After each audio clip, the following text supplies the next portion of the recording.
Oi, pessoal, eu sou a Fernanda Aranha e está começando mais uma entrevista exclusiva Antena 1. Hoje eu vou conversar com a dupla Seafret. So, hi guys, nice to meet you. Thanks for being here. So, for my first question, I'd like to turn back time a little bit, and I want to know, who were you before working with music? How did it appear individually in your life?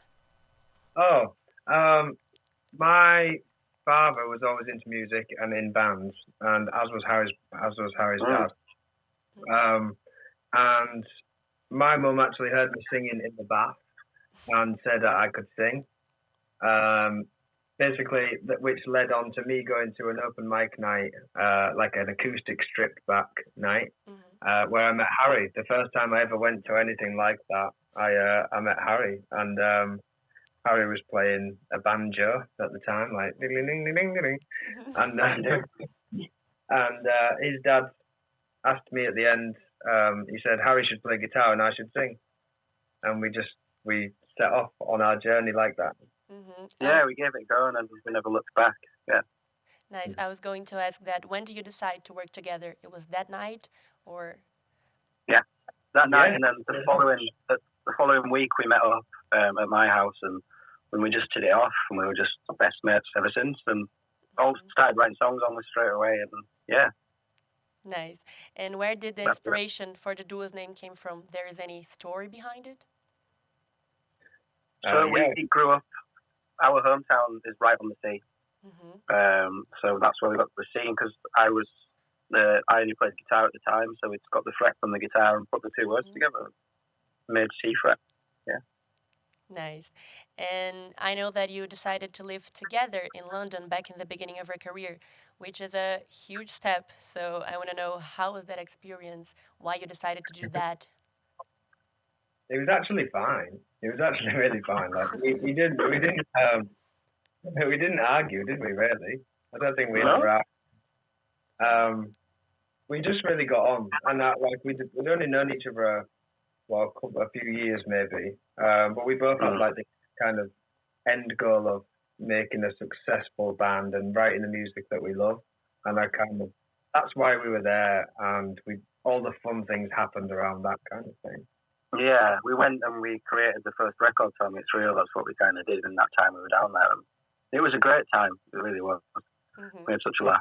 Yeah, I imagine. You already mentioned a little bit, but I want to know, how was to live with your coworker? How was to separate the professional to the personal way, or there's no separation? How is that? Because we're such good mates and we have a laugh in any situation. None of it felt like work. Yeah. And the great thing about our job is you can go to the pub at lunchtime. So it kind of was all pleasure. Yeah. Yeah, we kind of kept it relaxed and we had like external pressures on us from labels and things like that, but we were so humbled by the experience and felt lucky to be in that position that we worked hard and played hard at the same time. So it worked. Yeah, I imagine. And you are on the business for a while now, and I want to know, what was the best moment of your career, like some highlight point, some story that you keep saying years and years. What is the highlight of your career? It's going to sound pretty cliche, this, but I think it was the first time we came to Brazil. Wow. Like to travel.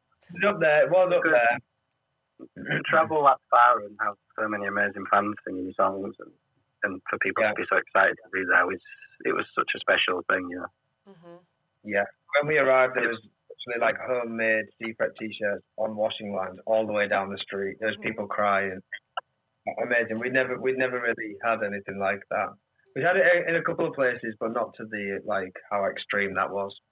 Yeah, Brazil is loudly, to say the least. It's very. Yeah. Now I want to talk about Oceans, one of your biggest hit, and I want to know first about the video clip, because I love the storyline of that video, and I want to know, how was the creative process about it? It all happened very fast, didn't it? So we worked with a guy called Jonathan Entwistle, and he sent out feelers to actors and actresses that he knew. And all of a sudden, Maisie Williams tweeted us saying, "I love Seafret." And obviously there's like the Game of Thrones thing, all that kind of side of it. Some of my friends were absolutely huge fans. I actually got her to sign a book for one of my friends who's like, and he went crazy.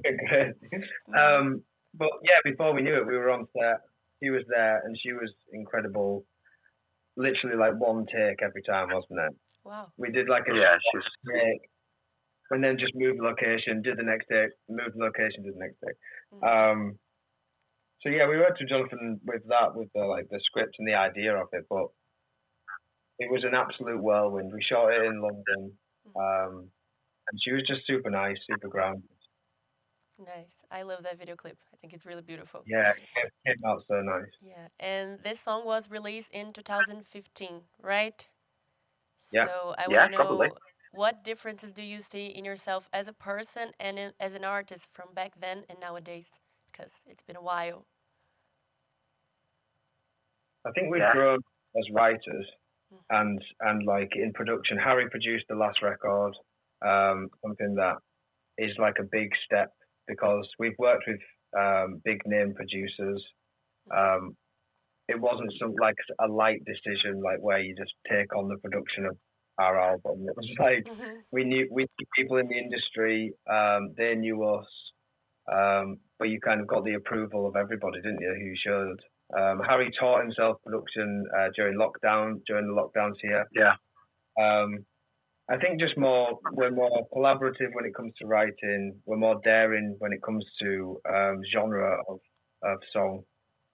At the start, we just wanted it to be stripped back, acoustic, a vocal and an acoustic guitar. Everyone in our hometown said, never change. But obviously, you have to grow. Natural. You have to like, yeah. If you're not changing, then what are you doing? Yeah. And at the point of Oceans and stuff, we hadn't done anything. We hadn't toured. We'd moved to London and we started working on the record, but we hadn't lived. And I think now we've toured the world, seen some amazing places, met amazing people. I think it's so much more inspiring now. We've got more to write about and more to talk about. I get it. And you already mentioned a little bit, but after the success of Tell Me It's Real, you decided to move back to your hometown and leave London, right? I want to know why. Why you do that? We did that.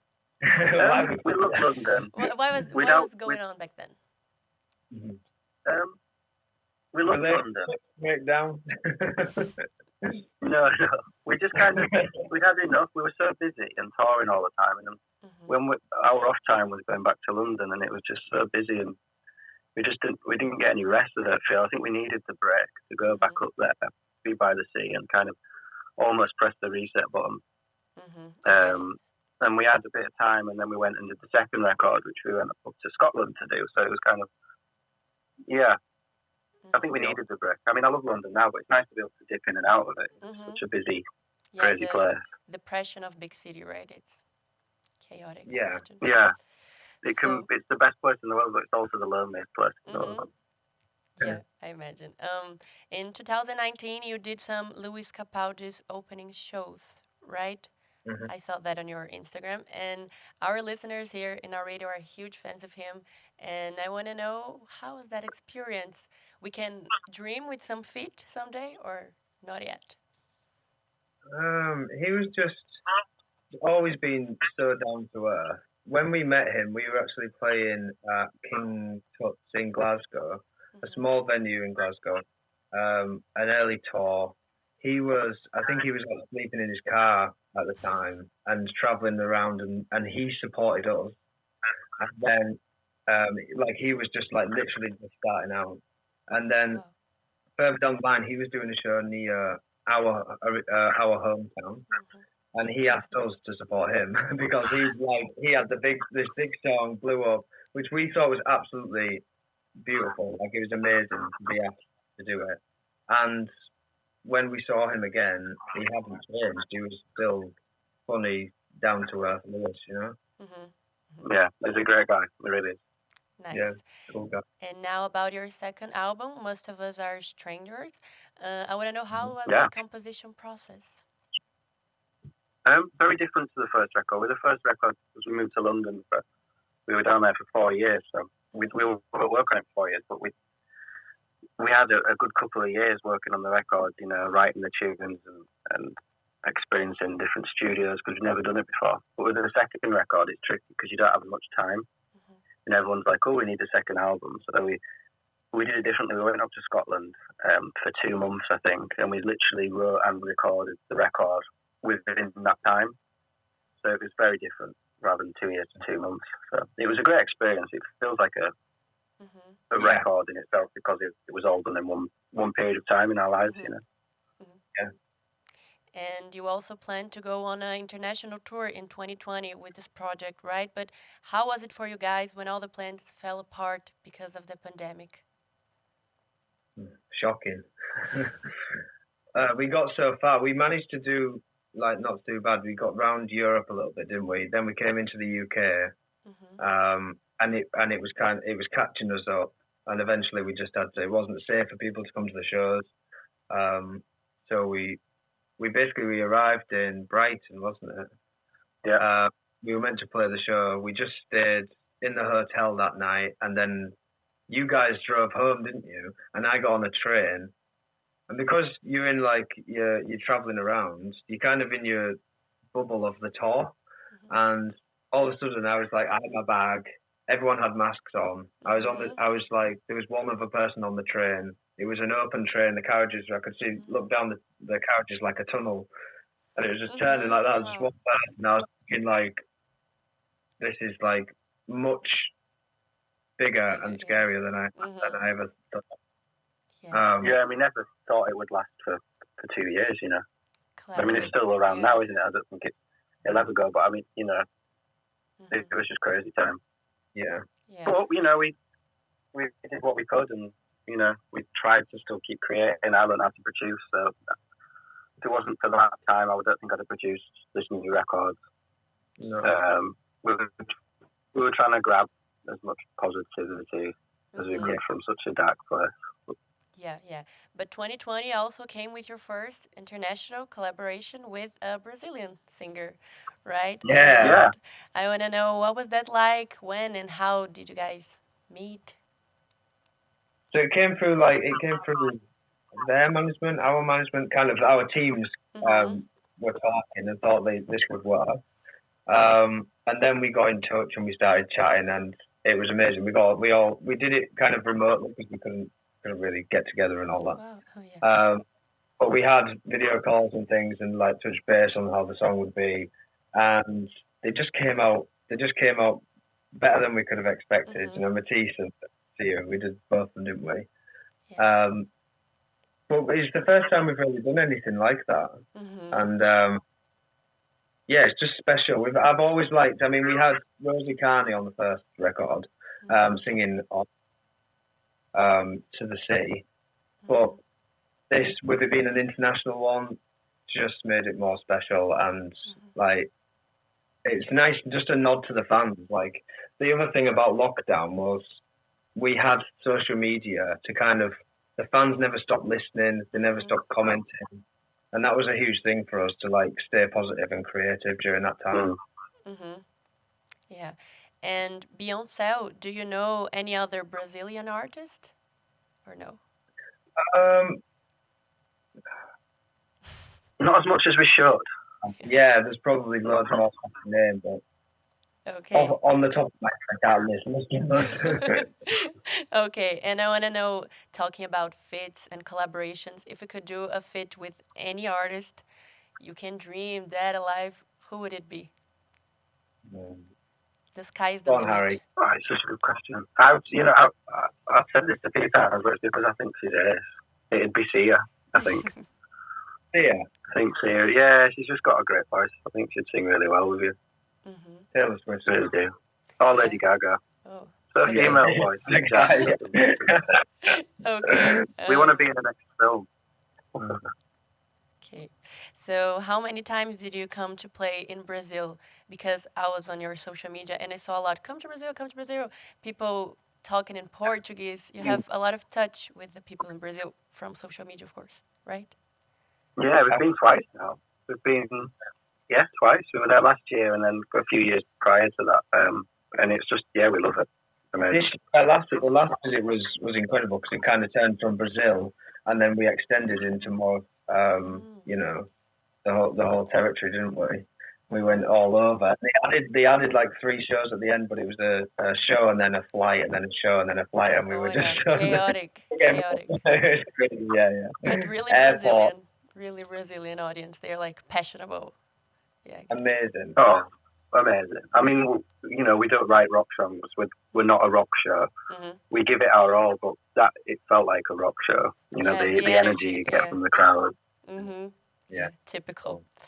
And recently you put out a new album, Wonderland, and I want to know what story were you trying to tell with this project? What's the narrative behind it? So a lot of the album is a nostalgic feel that was kind of inspired because the songs were written when we couldn't get to the people that we loved. So looking back, reflection, that's the kind of thing. Wonderland being the time of your life that was just special, whether it's your youth or in the, you know, not too distant past. Mm-hmm. We realized in lockdown that we took a lot for granted, not being able to see loved ones and things like that. And I think it just all inspired us collectively. We were writing differently. We couldn't meet up. Harry was sending me things on WhatsApp. I was writing ideas to them, sending them back to him. It was a completely different thing. But I think where there's like emotion and like some kind of pull, our music has that, and it's kind of, it finds its way into the music. So it's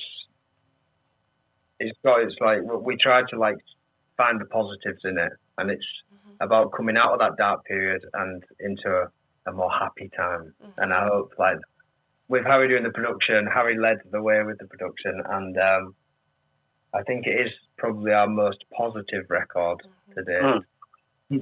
It feels it. Yeah. Yeah, and from that project, you released 3 singles, right? Wonderland, Remind Me to Forget You, and See I'm Sorry.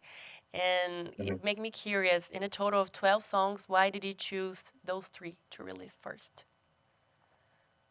Oh, good question.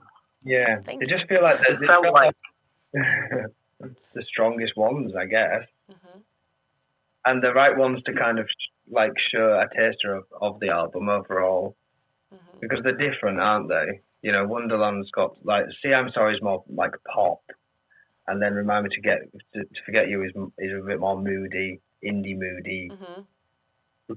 Get it. And then Wonderland's just a banger. So yeah, I feel it.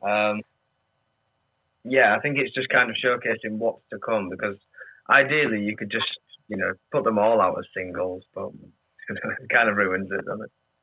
Nice. Yeah. And now a question that might be hard, but what is your favorite song from this project and why? Can you put one? I'll go first. Mine is a song. Oh, is it that one? Yeah, it's a song called Had Enough, which is on the record, and it's just, I love it so much. I loved it when we wrote it. We've just come back up tour, and playing it was so much fun. So yeah, Had Enough is probably mine. And mine is probably Made of Love, because it's super stripped back, it's emotive, and I just love that kind of stuff. Nice. And what can the fans expect for the future? What is your next step? More music. More music, more tours. Yeah. Plans We're to come trying to to Brazil? work on back to South America soon, so that'll be in store. Travel the world and still keep writing. Yeah, we've got some cool shows over the summer, and possible collaborations that are in the pipeline. But yeah, fingers crossed, and we'll keep writing music and keep putting it out for you all. So yeah, I'm pretty sure Brazilian fans are waiting again. And I'd like to ask if you could leave a message for your Brazilian fans that are watching us right now. What can you tell me? Wow. Just that we love you all. Thank you all so much for everything that you do for us, listening, commenting, liking. We truly feel your love, even from across the sea, and we look forward to getting back and playing for you all again. Yeah, can't wait to come back. Yeah. Well, it was it, guys. Thanks a lot for your time, for talking to me. I love it. It was amazing and a pleasure. Thanks. Thank you. Thank you so much. Thank you for having us. Lovely to meet you. Bye-bye. Bom, essa foi nossa entrevista exclusiva com a dupla Seafret. Eu espero que vocês tenham gostado tanto quanto eu. Não se esqueçam de se inscrever no canal, curtir o vídeo e compartilhar nas redes sociais. Eu espero vocês numa próxima.